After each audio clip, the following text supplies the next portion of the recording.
This article is titled, Carotid intimal-media thickness as a surrogate for cardiovascular disease events in trials of HMG-CoA reductase inhibitors, and was authored by Timothy Morgan, James Terry, Daniel O'Leary, Mark Espeland, Greg Evans, and Harold Mudra.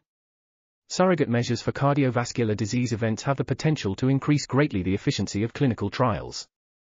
A leading candidate for such a surrogate is the progression of intimal-media thickness, IMT, of the carotid artery. Much experience has been gained with this endpoint in trials of HMG-CoA reductase inhibitors. And results we examine two separate systems of criteria that have been proposed to define surrogate endpoints, based on clinical and statistical arguments.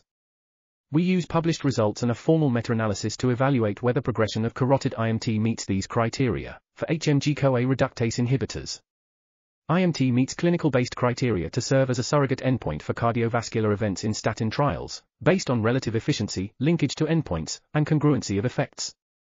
From a meta-analysis and post-trial follow-up from a single published study suggests that IMT meets established statistical criteria by accounting for intervention effects in regression models. Carotid IMT progression meets accepted definitions of a surrogate for cardiovascular disease endpoints in statin trials. We are article.tv.